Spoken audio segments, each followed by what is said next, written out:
mographplus.com. If you are interested in learning Arnold for 3ds Max fundamentally, please make sure to check out our comprehensive introduction to Arnold for 3ds Max course, which is a massive 8-hour long course in which we explore all the aspects of Arnold for 3ds Max thoroughly. Okay folks, welcome back to mographplus.com, and in this lesson we'll learn how to create realistic plastic shaders in Arnold for 3ds Max. This is going to be a series of free video tutorials in which we will be discussing developing realistic shaders in Arnold for 3ds Max, and this is the first one, so make sure to subscribe to our YouTube channel and follow us on Vimeo, Facebook and Twitter to be informed about the new tutorials that we will be uploading. And now we are not going to be talking about the fundamentals of, for example, the standard surface shaders or different shaders in Arnold for 3ds Max. We have already done that in our comprehensive introduction to Arnold for 3ds Max. So make sure to visit our website mographplus.com and check that course out too if you are interested in learning the Arnold for 3ds Max fundamentally. Okay folks, so let's get started. Now in this scene, as you can see, I have this plane model, this toy that we are going to be using it as our main geometry, and if I run the active shade, you can see the main lighting is coming from this Arnold light in the scene, which is an Arnold sky. And if I turn it off, as you can see, we don't have any other light that affects both diffuse and specular contribution. And in this Arnold light, I have used this HDRI image from masteringcgi.com.au. If I open up my material editor, this is the HDRI that we are using. If I actually come here and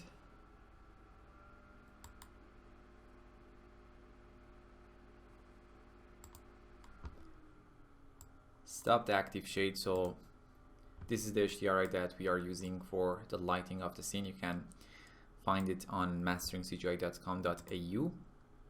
And also, as you can see, we have these other two lights that are going to be used as our just adding a bit more specular highlight. So if I just turn off the first Arnold light that we have, you can see we have these other two lights which are only having specular contribution, and if I come down, you can see the diffuse contribution for these lights has been set to 0. Okay, and if I turn them off, you can see they won't affect anything but the specular highlights, and this can be very useful when we develop our shaders, so we can actually see how to develop our shaders and add a bit more detail. Now before continuing here, let's go ahead and actually take a look at some references and see how plastic look in real world. So here is a very good example of plastic material in real world. You can see we have this very nice, beautiful highlights. Obviously, the plastic has a base color component or diffuse component. It's reflective. Now, this reflection, depending on the precise type of plastic that you're trying to create and recreate, might be sharp like here, or it might be matte and rougher. And if I compare these, you can see, just go through these examples, you can see we have different types of plastics, rougher, sharper, depending on what you are trying to create. But if I get back to this particular example here, we obviously have a fairly strong Fresnel effect, probably something like 1.6 or 1.7 for the IOR, or the Fresnel reflectivity would be necessary here. And if you take a look at this particular example that we have here, we also have this kind of multi-lobe specular reflections. You can see, if I just zoom in, you can see we have this kind of sharper reflection, and we also have this more diffuse, more spread specular lobe underneath it.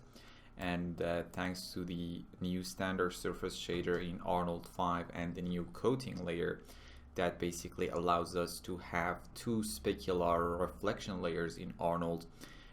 It's easy to recreate something like this. Now, prior to Arnold 5, we actually had to do most of this work. For example, recreating the Fresnel, recreating these multi-lobe specular reflections manually, and it was really labor intensive. But the new standard surface shader in Arnold 5 is really powerful and lets us do most of this automatically, and it has some really great parameters to actually do most of this job. Also, if you take a look at this surface, for example, if I zoom in here, you can see the reflection that we see on this surface isn't straight. We get this kind of waviness on the surface, and that simply indicates that the surface isn't perfect, and we have some distortion and some unevenness on it that we need to replicate with, for example, a bump map. And also we have some smaller and more detailed unevenness. If you take a look at these areas, for example, here or here, for example, that needs to be basically associated with the bump map as well. Now we can take a look at more example here. For example, the Fresnel effect can be seen a bit better on this particular picture here. You can see the reflection on the parallel faces are less strong compared to the reflections on the perpendicular angles or the edges. So you can see as we move away from these frontal faces toward the edges, or from the parallel faces to our viewing direction to the perpendicular faces, the reflection becomes basically stronger or more even on the surface.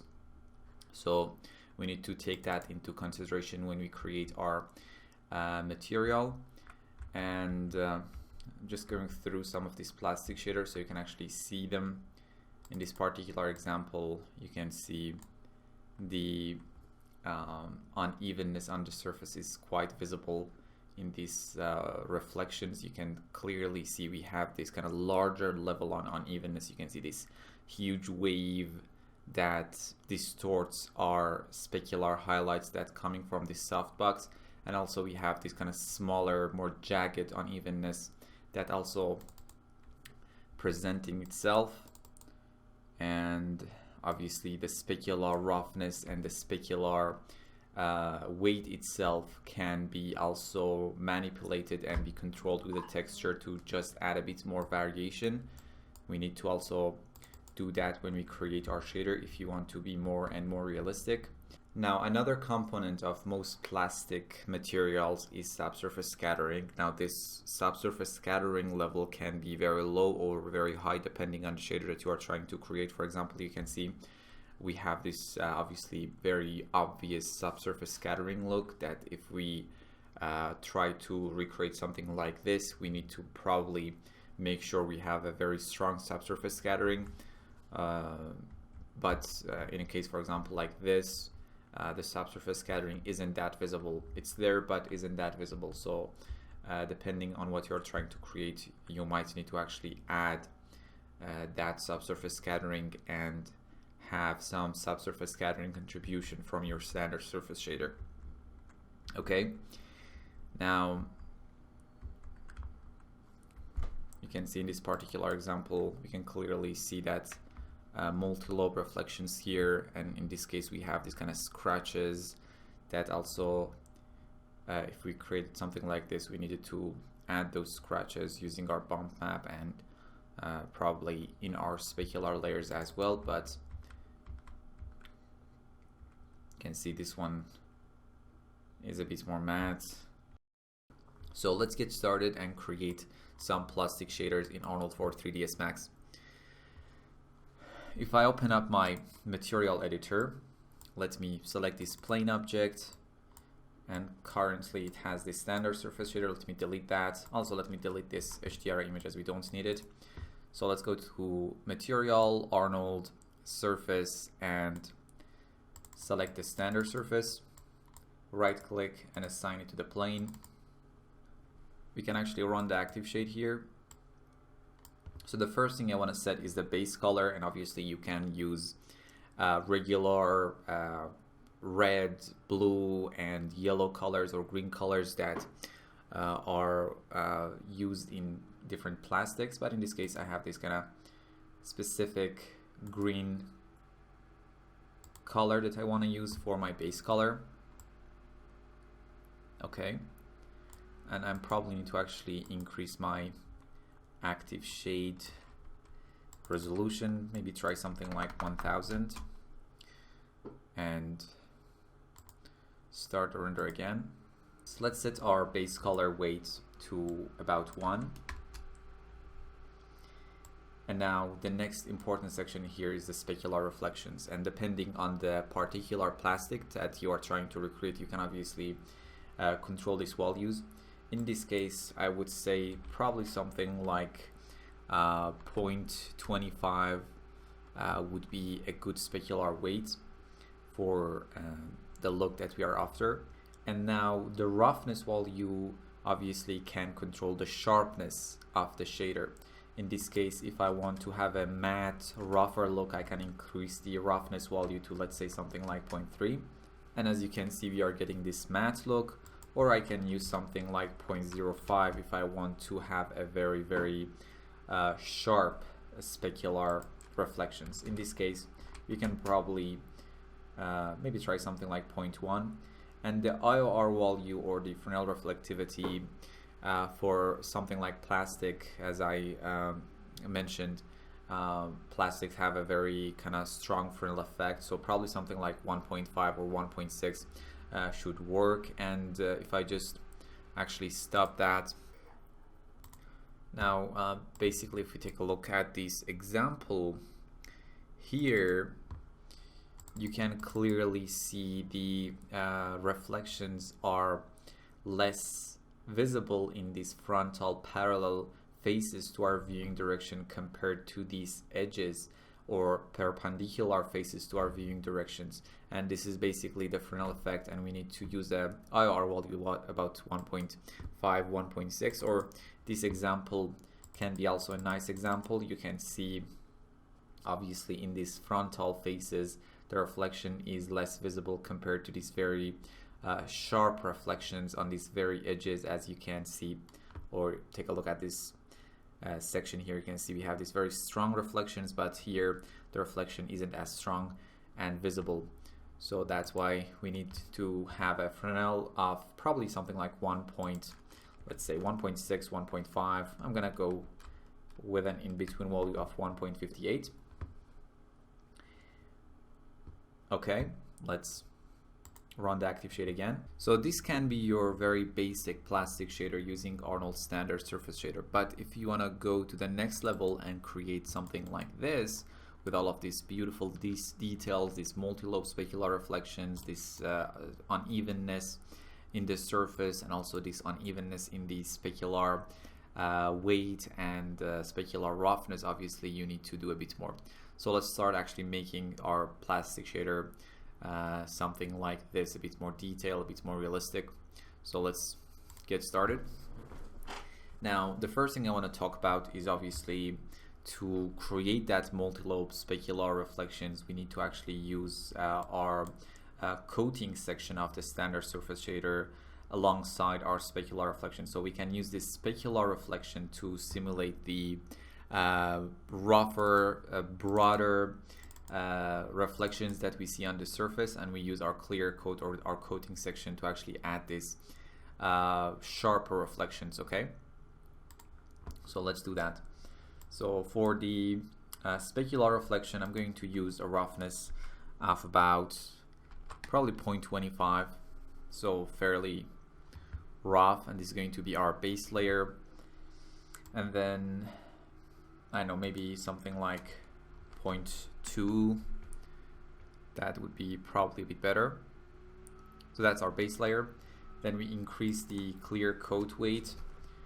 If I just increase to something like 1, now you can clearly see we have these multi-layered specular reflections. The base layer that is being controlled by the specular reflection is rougher, and then we have this coat layer on top of it, which has a weight of 1 and a roughness of 0.1, and this gives us this sharper layer of reflection. In this case, I'm probably going to use a clear coat weight. I don't want it to be that visible, something like 0.15.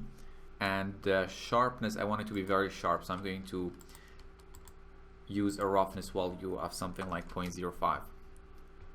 Now, as you can see, we get these beautiful layered specular reflections.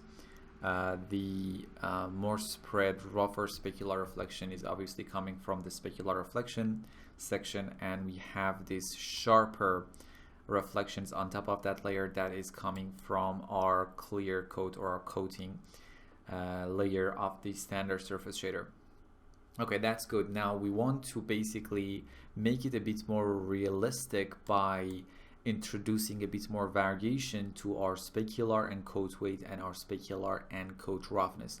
So let's start introducing a bit more variation to the specular weight first, and then coat weight, and then we take a look at the specular and coat roughness. So now before that, let's actually add a bit AOV so we can actually see how those layers would look. So I'm gonna just go to my render setting. Under AOVs, as you can see, we have this coat and the specular AOVs. Okay, I can obviously remove this if I want to. Simply select the AOV type, in this case EXR, add the AOV file, and let's come down. We want our coat AOVs and our specular AOVs. Let's come up here for our coat AOVs. That would be probably enough for now, so let's add them. Now let's start working on the specular weight and the coat weight. So if I just come here, we can probably stop the active shade for now and just focus on the shader itself. Okay. If I right click and go to the maps, general, let's use a bitmap. And I'm going to be loading this bw19.png and start adding a bit more variation using this map. Okay. Now one of the things that I do when actually working on shaders in Arnold is to try working with the standard surface shader itself before actually adding any particular texture to control different parameters. Now what I have done, I have basically have a general idea of the specular weight and the specular roughness, and also the coat weight and the coat roughness.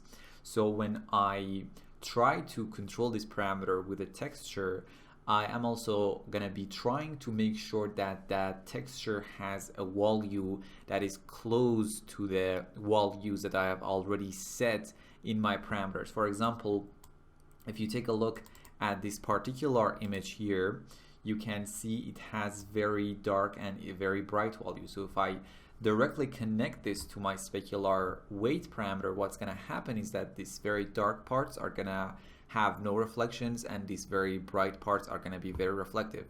And in this case, the specular weight value that we have used is about 0.25, and we need to make sure to adjust this texture to be around these values and not the current 0 and 1 value that it has.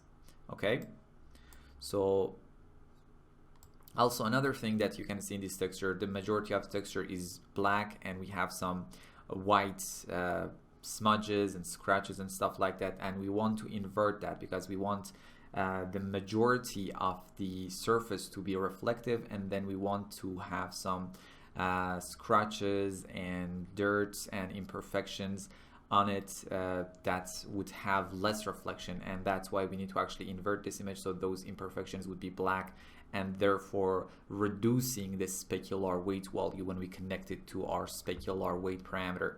So let me just select the bitmap here directly and come down to the output section and enable the color map here. And what I'm gonna do, just we can invert the image obviously by replacing these 2 points, and as you can see we have inverted the map, but I don't want it to, as you can see it's very bright and it's gonna have a specular weight of 1 if we connect this very bright texture to our specular weight directly. So I'm going to decrease these bright values to probably something like 0.4 in this case, you know, close to 0.25 that was the specular weight originally.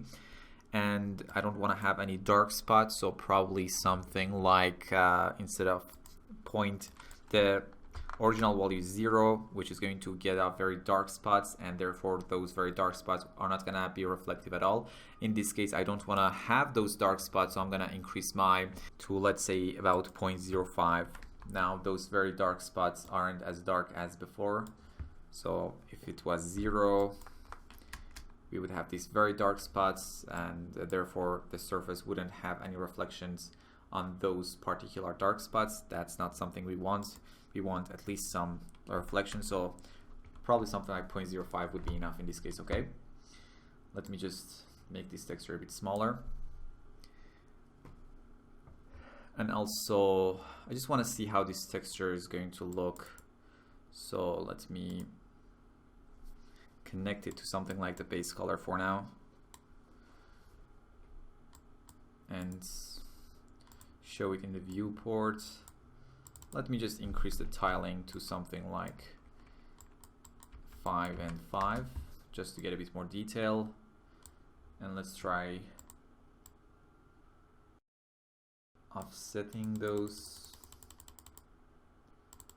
Okay, probably something like this would be enough.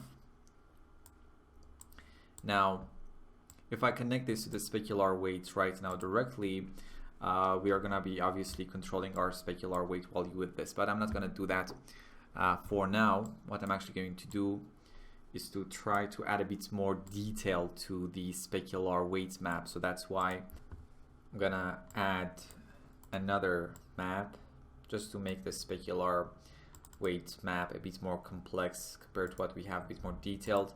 So let's load another bitmap. In this case, let's use this smudge 01.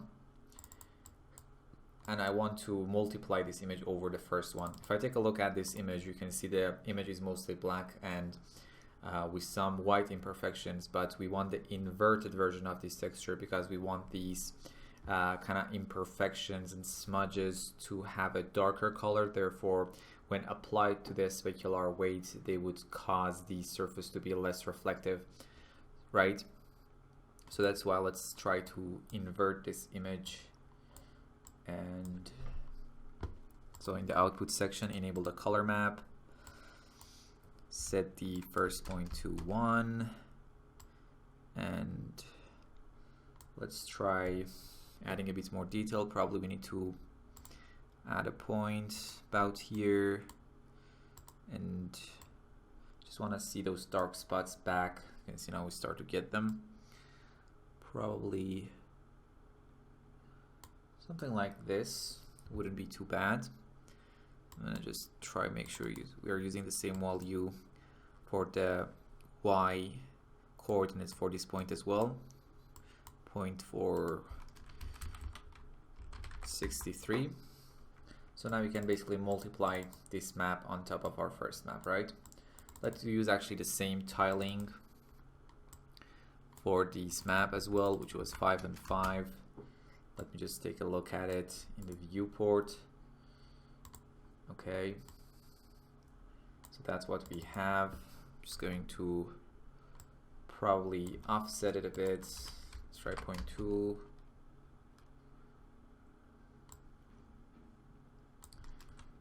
Or 0.45.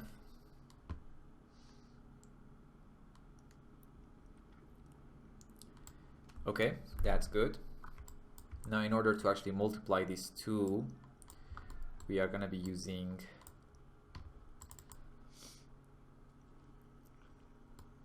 a multiply node. So map, Arnold, math, multiply node. So there we go. This is our first input. This is our second input. I'll just make it a bit smaller. And if I wanted to see the result of this map directly in the viewport, I can actually use a map to material. So materials, Arnold, utility, map to material. Let me just make it a bit bigger. And if you connect that here, so this is the result of the multiplying the second texture over our first texture. So it's just going to be a bit more detailed compared to if we would just use the first texture. Okay, let me just put this map to material about here. Now, I'm not gonna directly still use this multiply node and connect it to the specular weight and to the specular roughness, because if you take a look at the shader, the standard surface itself, you can see the specular weight value is about 0.25 and the clear coat value is about 0.15. So we need to actually have two versions of this map, one which is a bit brighter for our specular weight because it's the weight value is a bit higher, and one a bit darker for our coat weight because you can see the value is less than the specular reflection weight value. So in this case we can actually use what's called range map. So if I just go to my maps, Arnold, I think it's in the math section, and here's the range map. So what we can do is to define this multiply as the input. Okay, probably we're gonna be needing this as well just to see how that map is gonna look when used with the range map. So if I connect this range map to the texture map, you can see now this is without any change. For the specular weight value, you can see the value was about 0.25, and as I mentioned, we need to stay true to these values when we are actually trying to assign a texture to a particular value here. So that's why I think the current values that we have here is a bit more than what we want, is a bit brighter than the 0.25 that we have. So I'm just going to select the range map, and instead of the 0 to 1 input values, I'm gonna change them to probably something like 0.75. As you can see, it's making a bit darker, and if connected to the specular weight, obviously it's going to be less reflective compared to if we connected our multiply node directly to the specular weight value. And just so we avoid any very dark spots, again, let's use probably an input value of about 0.1, okay, or let's see, 0.09, so something like this. And now this can be our specular weight map, okay? So let's connect that to the specular weight. And for the coat weight, let me just shift drag this, and we want a darker version of this map. So let's just make some space here. So let me connect the range to the map to material just to see how it looks. And as I mentioned, because the coat weight value is less than our specular weight value, that's why we are trying to darken this image. So let's see, probably something like 0.3. As you can see now, it's darker, and we can use this to control our coat weight. Okay, so that's the first section of the material. Let's just run the active shade. So here is our render, and as you can see, we have this nice variations in our specular and coat weight. So if I check out my specular AOV, you can see this nice subtle variations, and if I take a look at the coat AOV, the same thing is happening here, is even though it's a bit subtler compared to our specular weight map. Okay, now what we're going to be trying to do is to basically add a bit more variation to the specular and the coat roughness. So let me just get started with that, and I'll just make sure these maps are a bit smaller. Okay, now for the specular roughness, let's add another bitmap, and this time use this BW38 blord, and you can obviously download the project files for this tutorial from our website. The link is in the description. So here's the map. Okay, if I just click on this view image, this is the map that we're going to be using. Now if I take a look at this map, if we connect this map directly to our specular roughness, the white parts are going to be very rough and the dark parts are going to be very sharp. The range for the specular roughness that we have here is 0.2, so we need to make sure that if we connect this texture to our specular roughness, the values are true to that range. In this case, if I select the map here, okay, just make it a bit bigger and go to the output section. What I'm going to do is to just simply enable the color map, and set the first point to about 0.15 and the second point to about 0.25. So as you can see, a 0.25 is 0.5 bigger than a 0.05 bigger than 0.2, and 0.15 is 0.05 smaller than 0.2. So we are staying true to that 0.2 specular roughness value that we have defined in our standard surface shader, and the resulting map would be something like this. Okay, but instead of actually directly doing it in here, what I'm gonna do is because I'm gonna use the same map for my coat roughness as well, instead of doing it in the output section of the bitmap, we can actually use a range map again. So let's just go to our Arnold maps, math, and load a range map.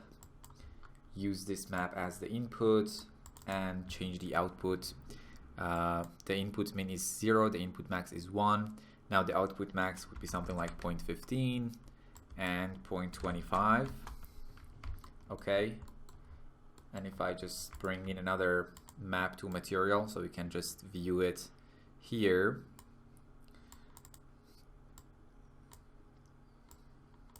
As you can see, the resulting map, if I just stop the active shade here,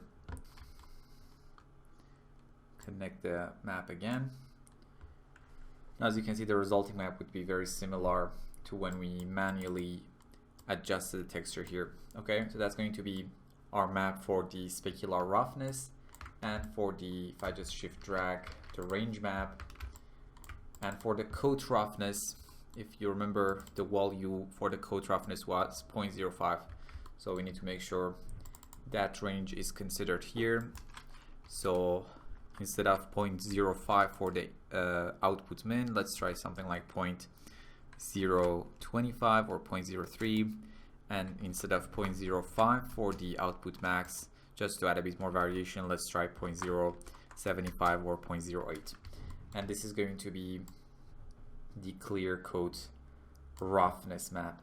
And as you can see, it's darker, and this is going to result in a sharper specular layer, which is what we want for our coating contribution of the standard surface shader. So let me just put this down for the moment, and let's use the first one as our specular roughness and the second range map as our coat roughness. Okay, let me just delete this, and let's just increase the resolution of our active shade to something like 1280 and 720, and see what we're gonna get. Just have my material open and run the active shade.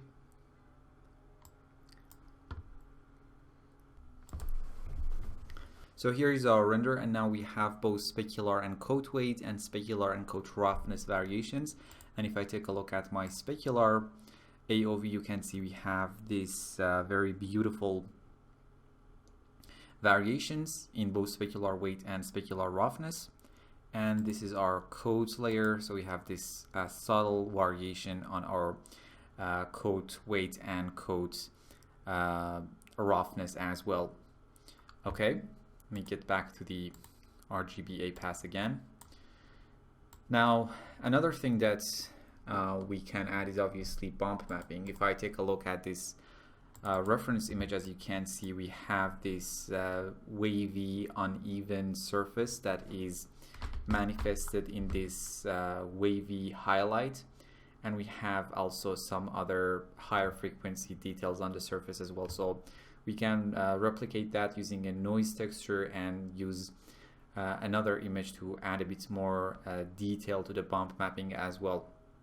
So first of all, let me just come down here and let's use an Arnold noise. And what I'm gonna do, again, use a map to material just to see how this looks on the surface.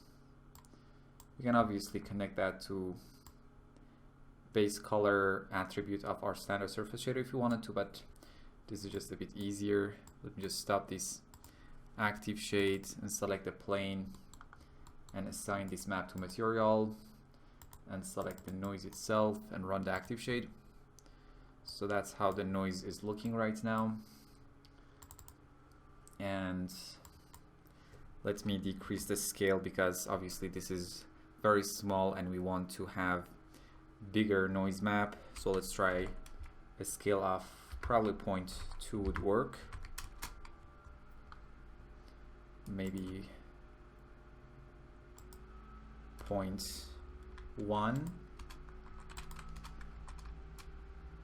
That's too big. Let's try something like 0.18. So that's our first layer of bump for creating that wavy unevenness. I'm gonna stop that. Let's also delete this map to material for the time being. So these are the roughness maps, so let me just separate them from the weight maps here. Now to actually use this map, this noise map as our bump map, we need to actually first of all add an Arnold bump to the node, then use this noise map as the bump map, and now we can connect the bump map to the normal input of our standard surface shader.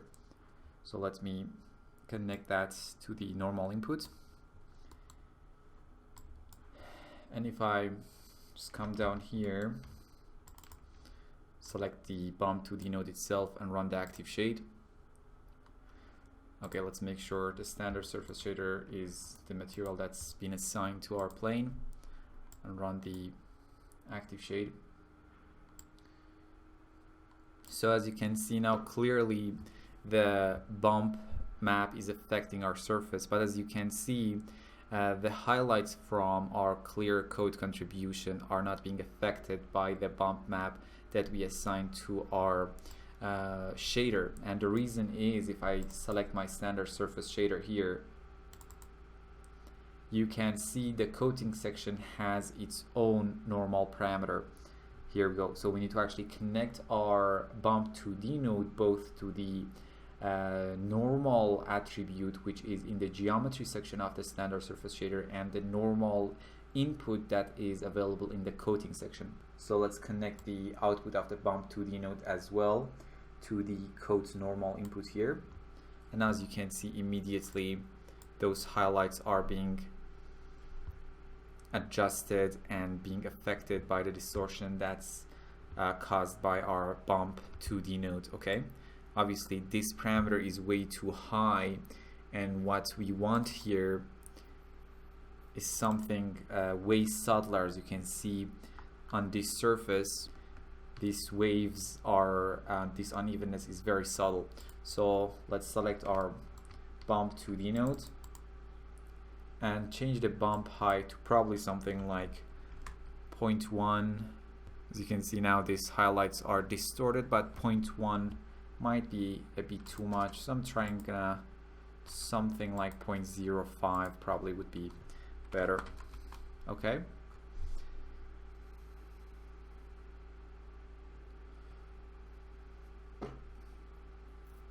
now as you can see, we get this uneven surface which is manifested in this distorted wavy highlights. Okay, it's very subtle, but it's gonna add a lot to the overall look.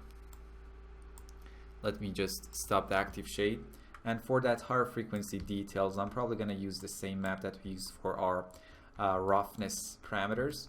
So what I'm gonna do again, so I wanna have another range map. So from the maps, Arnold, math, let's get another range map. Let's use the same texture, BW38, as our input, and the range, if I get another map to material here,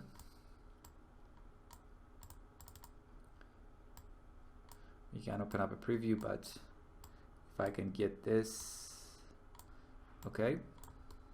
So if I connect this map directly to the texture map input of the map to material, what's gonna happen, I don't want to basically have these very dark spots because if this is connected to our bump map input, it's gonna cause very harsh indents. I just want to have very subtle high frequency details. So what I'm going to do with the range map is to basically raise these dark values so they are not that dark.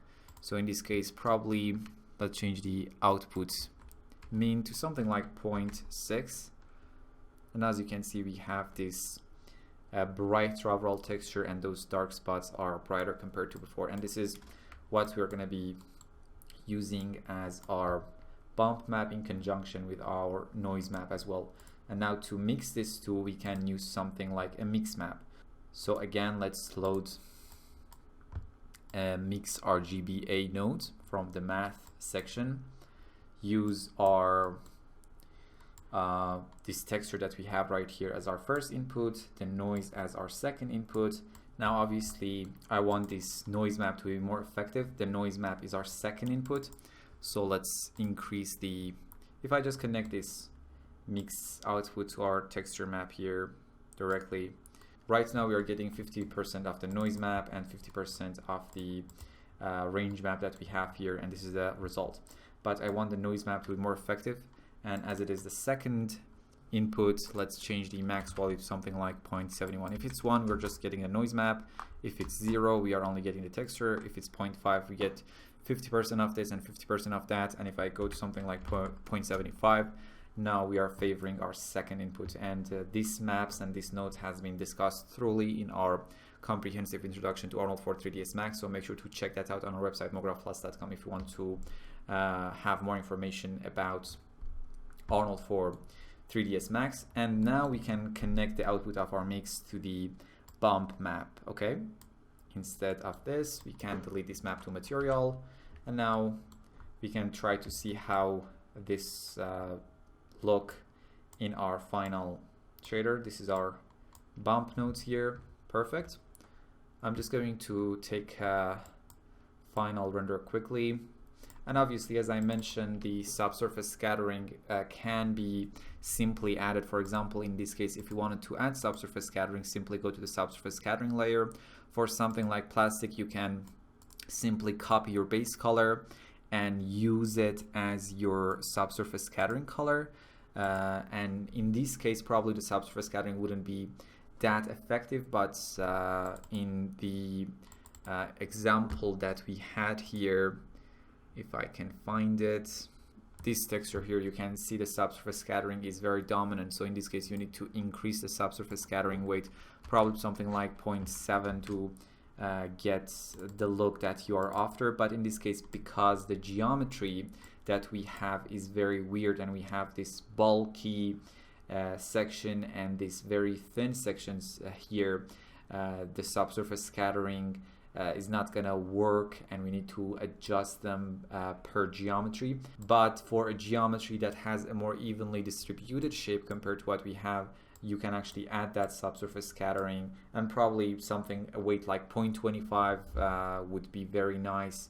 You need obviously to control the radius based on what you're trying to create, but you can, generally speaking, add subsurface scattering to your plastic shaders with a lower value like 0.25 and the same color as your base color to actually get that extra level of realism. You can try that on your own. In this case, I'm just going to use a subsurface scattering of 0, and now we can actually start and render our final scene.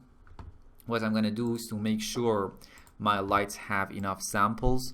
So let's select my first light and let's increase the sample, it's 4. Also make sure these two lights have enough samples, 4 and 4, they are good. And if I just go to my render setting, I'm gonna change the output to production render, and I'm gonna save out a high resolution render for you guys. You can check out on our website, but for now let's just render a 1280 by 720 render. Okay, in the settings, I'm just going to turn off the preview for now, increase the camera samples to about 5 and diffuse specular samples to about 4. If we added that subsurface scattering effect that I was talking about, we needed to increase our SSS sample as well. Okay, so that's good. Now we can actually render the scene, and when it's done, I'll be back to wrap up this video. Okay guys, so here is our final render, and as you can see we get this beautiful realistic plastic shader using Arnold for 3ds Max. Obviously if you want to have a red plastic instead of this green plastic, you need to go to your standard surface and change the base color to the color that you want. And as you can see we get these very nice subtle variations in our specular and coat values, which gives us this final render. And now another thing that I want to talk about is the subtlety. So make sure when you are actually connecting those maps and texture to your specular weight and roughness and coat weight and roughness, make sure they are not that contrasty, because the subtlety is what makes the shader look that great. Okay, now this was the first video. We're going to be uploading a lot of videos like this in which we'll be developing realistic shaders in Arnold for 3ds Max for glasses, metals, and other stuff. So make sure to subscribe to our YouTube channel and follow us on Facebook, Twitter, and Vimeo to be able to follow those videos as well. And to be able to follow these videos a bit better, I would recommend that you go to our website mographplus.com and check out our comprehensive introduction to Arnold for 3ds Max course. About 8 hours of video content in which we explain and explore Arnold for 3ds Max, all of its render settings, materials, lights, and everything. So make sure to check that out as well. Thanks for watching. See you in the next video. Thanks for watching this free video tutorial from mographplus.com. If you are interested in learning Arnold for 3ds Max fundamentally, please make sure to check out our comprehensive introduction to Arnold for 3ds Max course, which is a massive 8-hour long course in which we explore all the aspects of Arnold for 3ds Max thoroughly.